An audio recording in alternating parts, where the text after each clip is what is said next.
folks, welcome back to Jerome Bee Farm and Homestead. So while I'm down here in the woods, I thought I'd go ahead and do an inspection on this hive number 30 here. We just did an inspection on hive number 29, and we're going to be feeding that hive here shortly. This hive here, it has decent weight. I haven't inspected it in a long time.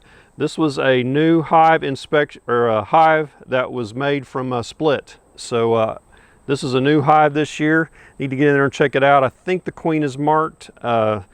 Just want to do a quick inspection and just see what we find. So let's get going. Oh, I'm getting head butted. I better get my veil on.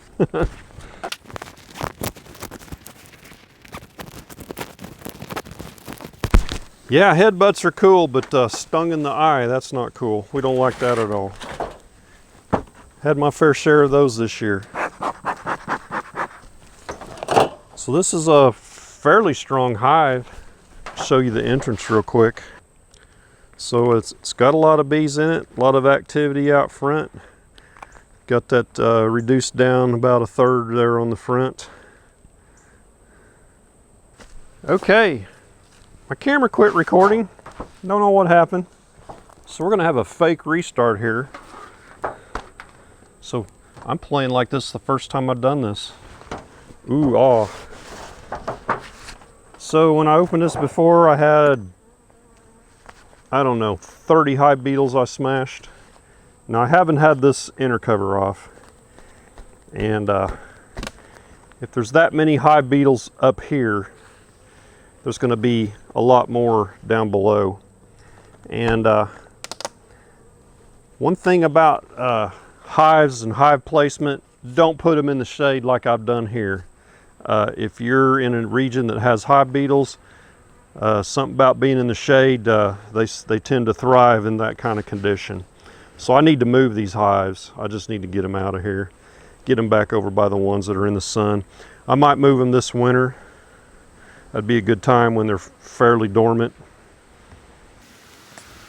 And I do have a beetle trap in here, so we'll take a look and see how many are in that.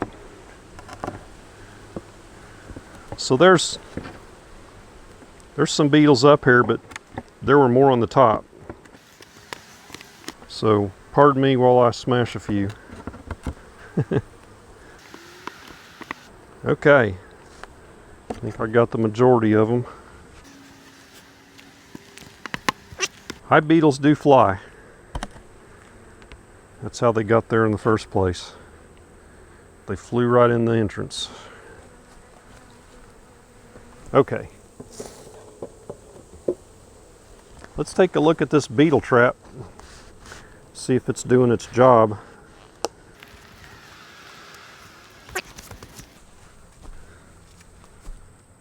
So you can see, kind of looks like a bunch of trash, but all that black on the bottom is drowned hive beetles. They're in a kind of a vegetable oil mix. So it's doing its job. So these are beetle blasters, and I got a link, I believe, down below to these on Amazon, and they lowered their price a little bit. Seems like you can get more if you buy like I don't know, it was like 20 or 30 at a time. You can get them in a bunch. But I bought last winter with my honey revenue. I bought a box of 100 of them from Man Lake. And I need to get them in the hives. They're not doing any good in the box. Let's get in here and see what we find. So I got a lot of frames here marked 2020, so they're new this year, and they haven't touched that one.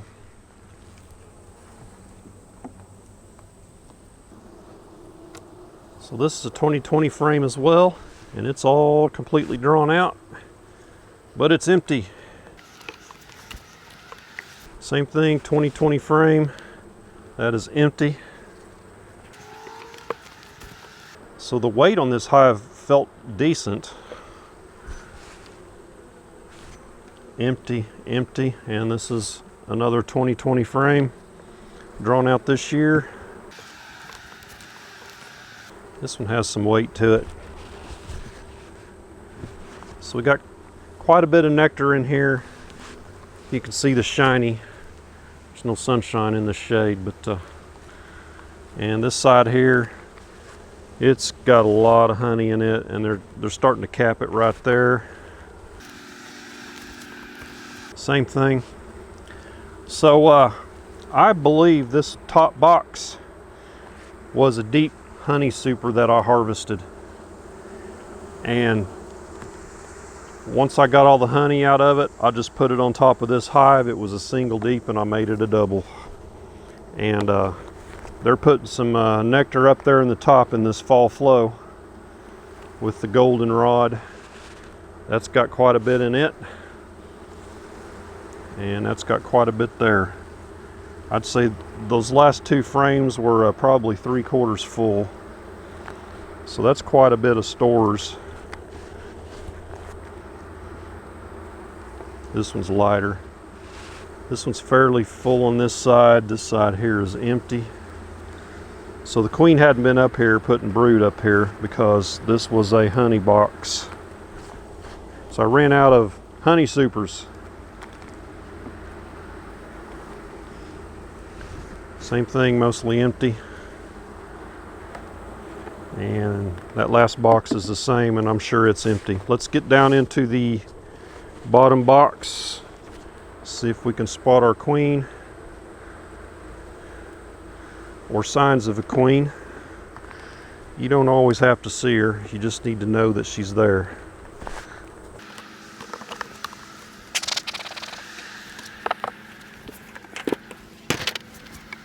So I'm going to use this hive right here as a hive stand. Notice how I turned my telescoping cover upside down and perpendicular, so I'm going to set this deep box right across there. That way there'll be minimal surface contact. You wouldn't want to set it right on that lid because you'd have all that surface of the bottom of that box that would be wanting to stick to that lid. This way it'll only be touching in 4 points.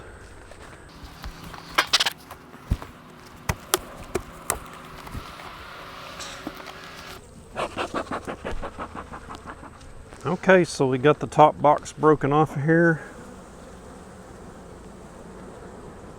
Had to go change my microphone batteries. I'm trying out a new mic today. Same system, just a different lav mic. My other one, the cable was getting bad and it was popping, making noise. All right, another blank frame. A lot of bees on there. Another blank, and they started drawing this out, but they probably ran out of nectar in the fall flow. And now they got that big box up above that's all drawn out, so they'll be working on that. So they've got plenty of room. These bees probably won't make any comb until next year. All right, so this side's empty. And this side we got capped honey and a little bit of nectar underneath that.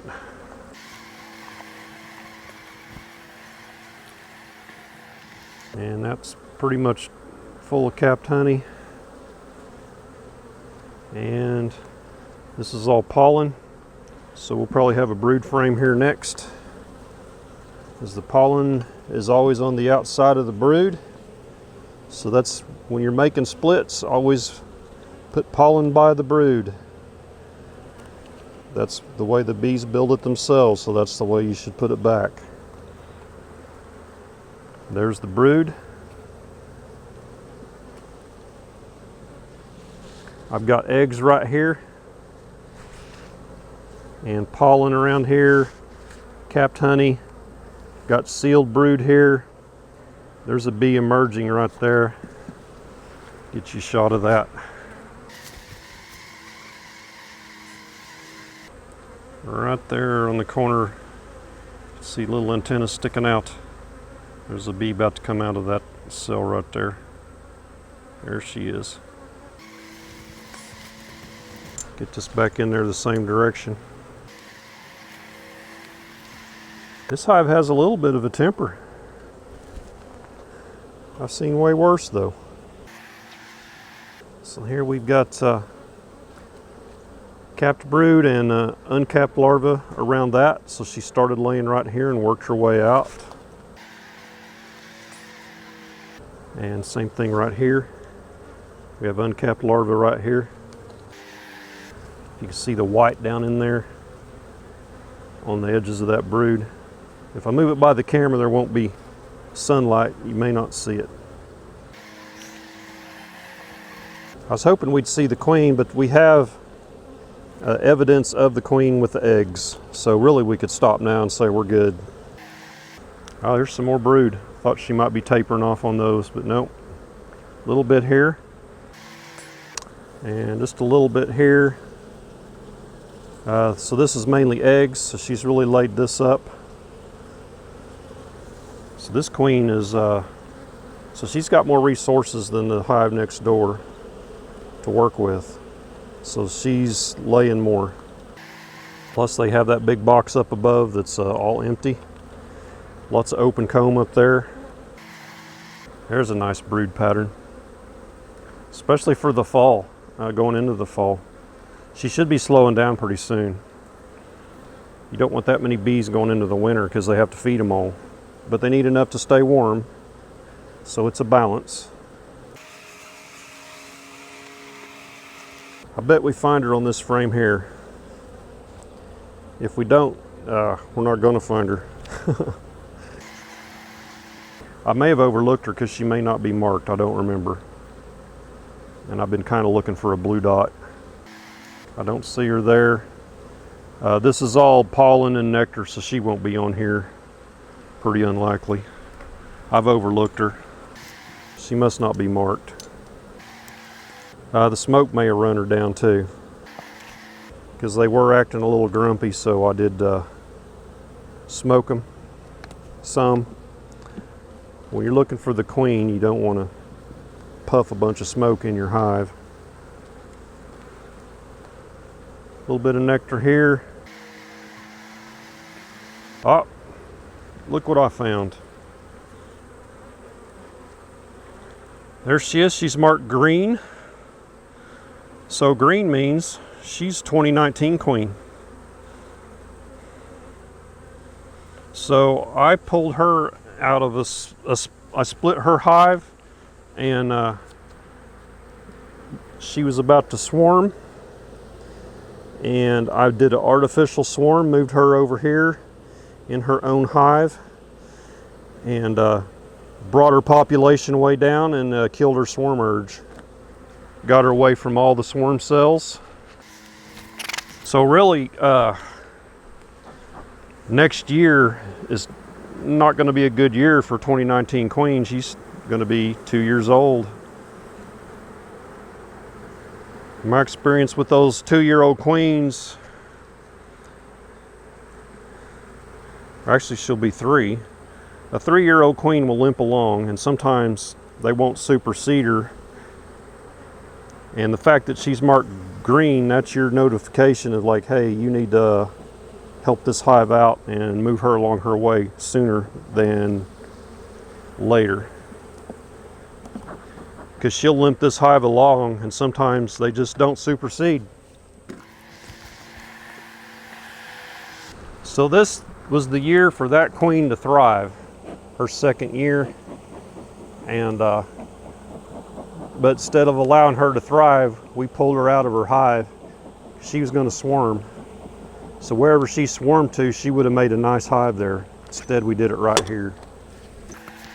And when I split a hive like that, I don't give them a whole lot.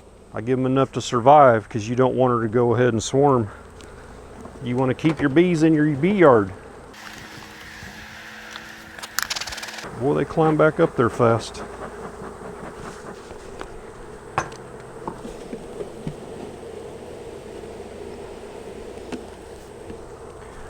One thing I noticed about these bees, they have good genetics for hive beetles. They're really chasing the beetles, trapping them, and biting them and taking care of them. So they're pretty aggressive towards beetles. I don't know how that translates towards varroa mites, but Yeah, I got to get these hives out of this shady spot. I need to build a sturdy hive stand. I've got one down there for my nukes, but it's just got 2x4 legs. I wouldn't want to permanently put double deep hives on that thing.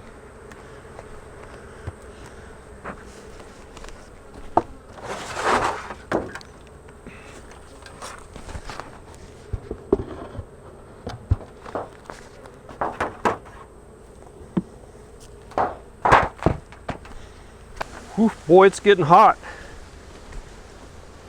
Need to get out of here, get up to the house, do something in the air conditioning. So, what did we learn about this hive? Most important thing is this queen's 2 years old. Next year will be her 3rd year, and we'll really need to watch it for supersedure. They could stand to have a little bit of food in there, as many bees as the population. I'd say the amount of stores versus the population they have, they're a little short. So I'll put my hive top feeder on here, one of them, and fill it up. So that's probably about 2 gallons we'll put in there.